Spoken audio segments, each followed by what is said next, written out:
수능 한파로 수도권과 강원 영서지방엔 한파주의보까지 내려져 있습니다. 기상청은 아침 기온이 영하 7도까지 떨어지는 곳도 있다며 강추위를 예상했습니다. 기온도 10도를 웃돌면서 예년 같은 수능 한파는 느껴지지 않습니다. 아니 이게 사실 기상이변에 대한 여러 가지 얘기들을 주변에서 좀 많이 합니다만 이렇게까지 더워지는 이유가 뭐가 있습니까? 결국은 우리가 얘기하는 지구온난화, 기후위기 이런 이야기죠. 그러니까 전 세계의 70%가 바다이고 그 안에 우리가 대륙이 큰 것 같지만 30%밖에 안 되니까 사실은 우리가 큰 바다에 떠 있는 섬에 살고 있는 것인데요. 해수 온도가 굉장히 높거든요, 주변이. 그쵸. 그러니까 우리가 살고 있는 이 계절이 여름에도 덥고 봄, 가을도 더워지고 뭐 이런 것들이 뭐 자연스러운 현상이 아니겠습니까? 아니 제가 그 엊그저께 신문을 보다 보니까 그게 이제 원래 그 초록색 귤이 요즘 가끔 많이 보여요. 근데 이것도 사실 기후와 연관이 있다고 얘기를 하더라고요. 그러니까 이 기온 차가 이게 좀 커야 이게 이제 노란색으로 물이 드는데 이것도 안 돼서 그냥 사과도 그렇게 된다고 그러더라고요. 그렇습니다. 결국은 과수가 맛있으려고 하면 과수 안에 당이 높아야 되는데 이 당이 높은 게 무엇인가 하면은 이 살이 찌는 것과 똑같은 겁니다. 그래서 우리가 이 사람이 왜 이게 살이 찌는가 하면은 원래는 사람들이 아주 굶주리면서 오랜 기간을 살아도 보니까 뭔가 이게 영양분을 저축할 수 있을 때 살로 찌우려는 그 DNA 때문이라고 얘기를 하지 않습니까? 생존 때문에. 과수도 마찬가지인 거예요. 밤이 되면 추우면 자기 에너지를 써야 되기 때문에 낮에 그 에너지를 저장한 게 그게 당도인 거죠. 그래서 낮에 온도가 떨어져야 당도가 높아지고 과수가 맛있는데 지구 온난화의 특성은 낮에도 무척 더워지지만 그것보다는 야간 온도가 매우 빠르게 올라간다는 이게 아주 큰 특성이거든요. 그래서 과수가 맛이 없어지는 겁니다. 그 결과가 지금 보면 농수산물의 흉작 이런 걸로 나타나는 거죠. 그러니까 배추도 그렇다고 그러더라고요. 배추도 그렇고 사실은 물고기도 바다가 차가워야 그게 살이 찰지고 맛있거든요. 그렇습니다. 근데 해수가 올라가면 그것도 맛이 없어지잖아요. 그렇죠. 그것뿐만이 아니고 해수 같은 경우 우리 가장 많이 먹는 광어 이런 것들은 온도가 24도가 넘어가면 식음을 전폐한답니다. 우리도 이게 더위를 먹으면은 못 먹잖아요. 그래서 24도가 넘어가면 벌써 이게 먹이를 못 먹게 되고 26도가 넘어가기 시작하면 병이 나타나기 시작하고 그래서 원래 광어 같은 경우도 많이 폐사를 한 거죠. 지금 아까 그 교수님이 얘기하신 대로 특히 올 그 가을 여름이 이게 뭔가 체감적으로 느끼게 야 이거 진짜 지구 온난화가 좀 심해졌구나 라는 게 좀 느껴지는 해이기도 했거든요. 사실은 사람들이 잘 기억은 못하겠지만 작년에도 11월 중순까지 29도 더위까지 있었고요. 아, 그랬었나요? 그렇습니다. 그래요? 그러다가 갑자기 한 30도 온도 뚝 떨어지면서 영하로 내려갔었거든요. 이게 이제 기후 위기 이 시대의 기상의 특성이다. 이런 것을 돌변성이라고 이야기합니다. 돌변한다. 그래서 작년입니까? 2023년 같은 경우에 이탈리아 같은 경우에는 8월 달에 35도, 37도 더위가 시작되다가 그 다음날 갑자기 영하로 떨어지면서 폭설이 내린 적도 있습니다. 이탈리아에서요? 그런 식으로 변하는 그래서 거죠. 영화같이. 그리고 미국의 덴버시는 아주 유명합니다. 폭염특보가 내렸다가 그 다음날 영하 5도 이렇게 내려가면서 그냥 우리가 걷지도 못할 정도의 폭설이 쏟아지고 이런 현상들이 나타나는 거죠. 그래서 기후위기 시대에는 얼마나 추워졌다, 얼마나 더워졌다 이것보다는 이 변동성이 얼마나 커지는가 이게 가장 핵심이라는 걸 보면 됩니다. 그래서 금년 겨울 같은 경우도 온도가 높았다가 갑자기 뚝 떨어졌다가 다시 온도가 훅 올라갔다가 뚝 떨어졌다 이런 것들이 되풀이 될 것으로 생각합니다. 그러니까 이게 기후 위기의 어떤 증거라는 하나의 증거입니다. 꽃이 폈잖아요. 봄꽃이. 철쭉 같은 게 막 철쭉이 막 피고. 그리고 지금 뱀, 깨구리가 나오고 그래서 어떤 분들은 뭐 기후 위기에 우리가 대응할 수 있는 시기가 7년밖에 안 남았다든가 이런 얘기를 하는데 사실은 우리 기상학자들이 볼 땐 이미 우리는 기후 위기에 되돌릴 수 없는 그런 상황이 이미 뛰어들었다.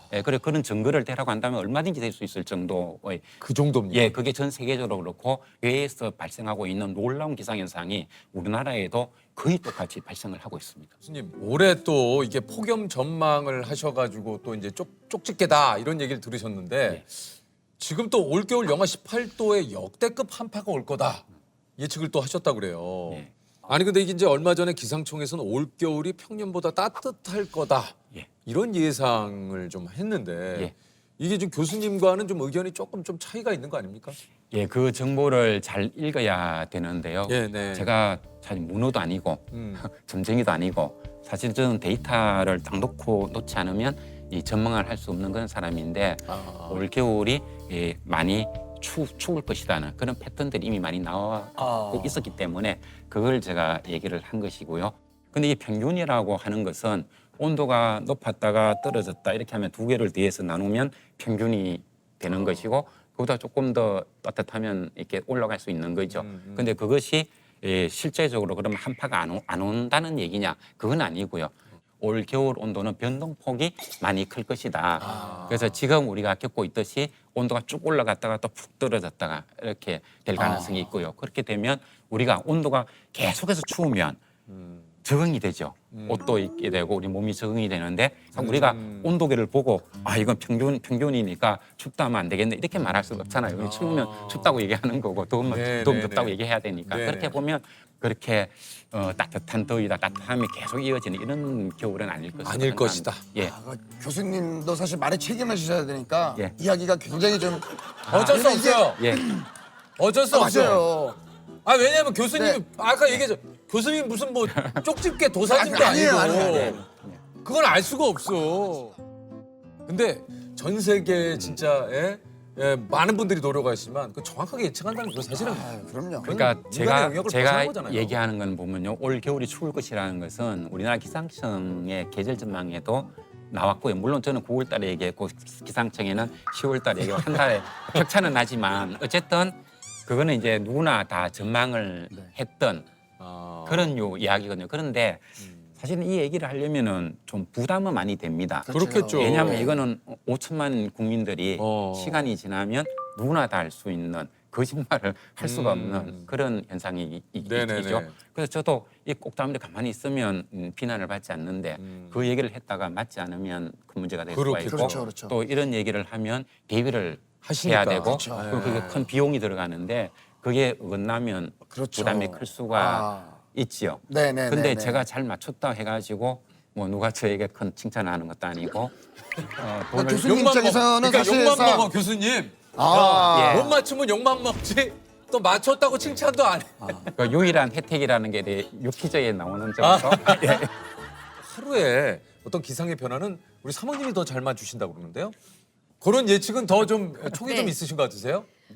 근데 남편이 좀 이렇게 그 데이터에 기반해서만 얘기를 하고 그게 아닐 때는 뭔가 좀 이렇게 불안해 하더라고요. 네. 근데 누가 봐도 하늘이 컴컴하고 눅눅하고 그래서 비가 오는데 남편은 이렇게 이런 기상도는 아직 안 떴다. 그래서 저는 이제 그 말 안 듣고 그냥 우산 들고 나가거든요. 그러면 한 1분 걸으면 비가 옵니다. 네. 그러니까 누가 봐도 비가 올 것 같은데 그런 데이터는 오늘 없다. 예. 제가 대학원 다닐 때 과외를 많이 했었는데 소위 말하는 쪽집게 과외였던 것 같습니다. 한 25개 정도 이렇게 찍어주면 그중에 한 23개 정도는 거의 뭐 그대로 나왔던 것 같습니다. 제가 한강 작가의 소년이 온다라는 책을 읽었는데 아내에게 얘기를 하기를 한강 작가는 분명히 노벨 문학상을 받을 것이다 라고 얘기를 했었습니다. 그건 저도 맞췄거든요. 제가 국문과 출신이라서 그래서 아마 저한테 좀 힌트를 얻어서 맞췄다고 얘기하는 게 아닌가 저는 그렇게 생각하고 있습니다. 예측을 한번 해보라 이렇게 얘기를 한다면 12월 셋째, 넷째 주 정도가 되면 영하 5도 이하로 떨어지는 겨울다운 겨울이 오겠습니다만 그때 좀 찬 공기가 내려오고 화이트 크리스마스가 될 가능성도 있다 이렇게 전망을 해보고 싶습니다. 아니 어쨌든 세계 각계 전문가들이 이제 올해 인류 최대 위험 요소로 기후 변화 이런 얘기를 좀 했다고 하는데 10년간 기후 변화로 인한 경제적 손실이 2,700조. 2,700조. 왜요? 와, 지구촌 곳곳에서 일어나는 예. 일이에요. 이런 기상 변화와 기후 변화가 뭔가 인간이 예측할 수 없는 극단의 어떤 상황. 갑자기 덥거나 갑자기 춥거나 비가 갑자기 폭우가 내리거나 우리나라도 요즘 사실 이제 그 장마철에 갑자기 막 폭우가 내리잖아요. 그래서 가장 큰 저에게 우리나라 기후위기 오는 것 중에 무엇이 가장 겁이 납니까? 그리고 무엇이 가장 먼저 닥칠까? 이런 얘기를 한다면 아까 태풍 얘기도 하셨는데 네. 그 슈퍼 태풍 이야기를 그러니까요. 하거든요. 슈퍼 태풍이라고 하는 것은 비가 하루에 1,300mm 이상. 1,300mm. 예. 얼마 전에 몇 년 전에 이제 강남에 폭우로 물이 예, 들어오게 예. 되게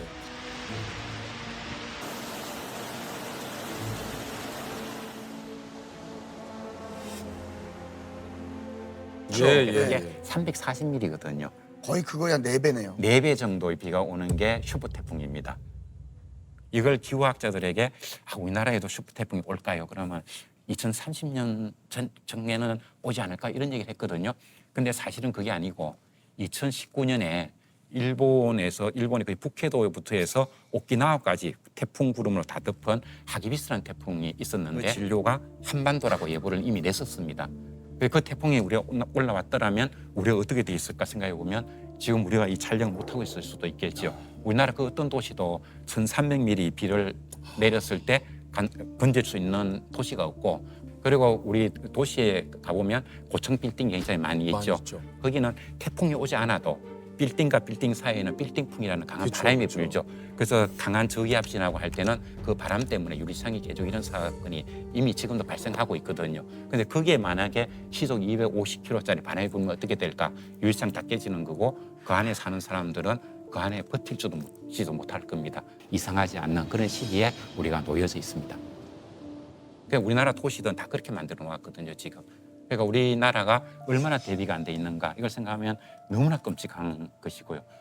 이게 한마디로 이런 일이 이제 점점 잦아지고 있고 다행히도 운이 좋게도 다른 곳으로 빠져나갔지만 예. 이게 올 수 있다는 것에 대한 우리도 어느 정도 대비는 좀 해놔야 된다. 그래서 제가 이게 굉장히 심각한 게 올 수 있기 때문에 여기 대비 안 하면 우리 사회가 큰일 납니다 하는 그런 사명감 때문에 그러신 것 같아요. 비난을 받을 수도 있지만 그걸 조금 지났다가 그렇지 않으면 그러니까 교수님이 지금 얘기하시는 게 내가 맞췄냐 못 맞췄냐가 그렇죠. 중요한 게 아니다. 예. 그러니까 이런 변화하는 지금 기후 위기, 그러니까 교수님은 왜냐면 그것만 보시기 때문에 이게 막 두려운 거예요. 그렇죠. 저 같은 과학자들이 네. 말을 함부로 안 하는 그 직업병이라는 게 있는데 이런 얘기를 합니다. LA에 지진이 발생할 확률이 한 10%가 되더라. 내가 시뮬레이션을 해보니까 그랬을 때 큰 지진이 날 수 있으니까 대피해야 됩니다라고 얘기를 했어요. 그러면 사람들이 차를 몰고 막 도망을 가겠죠. 그러다가 교통사고가 나고 해서 사람이 한 100명쯤 죽었다. 근데 지진은 안 났다. 그래서 이 과학자가 떠안는 부담감. 그다음 한 10%밖에 안 되니까 아이고 뭐 참지. 괜찮겠지. 입을 닫았는데 실제로 터져가지고 10,000명이 죽었다. 그렇게 예상이 될 때 이 과학자는 어떤 말을 해야 되느냐는 이제 고민을 하게 되는데 이게 진짜 연구하시는 박사님들의 이 참 또 고충이 지금 이 얘기를 들으니까 확 느껴지네요. 2018년에 7월 초에 엄청난 폭염이 온다는 얘기를 자신 있게 한 사람은 제가 알기로는 없었던 것으로 생각이 됩니다. 전국에 폭염이 계속되면서 온열 질환자 수가 1,000명을 넘어섰고 사망자도 10명이나 발생했습니다. 지금부터 다가오는 폭염은 사람을 죽이는 살인적 폭염이기 때문에 여름은 더워야 하는 얘기는 이제부터는 더 이상 해서는 안 됩니다라는 얘기를 명확하게 얘기를 했습니다. 그것이 계기가 되어서 국회에서 폭염도 자연재해의 한 항목으로 들어가는 데 제가 일조를 했다고 생각하고 있고 저도 그런 얘기를 하고 나면 이것이 혹시 맞지 않으면 어떨까 해서 노심초사하기도 하고 항상 긴장을 하기도 하고 그런 생활을 보냅니다. 그럼에도 불구하고 우리가 그것을 대비를 했을 때는 피해를 훨씬 줄일 수가 있기 때문에 여기에 대비를 시켜야 된다는 그런 좀 학자로서의 어떤 사명감이랄까 그것이 있기 때문에 앞으로도 내 전망이 잘 맞을까 혹은 틀릴까 여기에 연연하지 않고 계속 얘기를 할 생각입니다.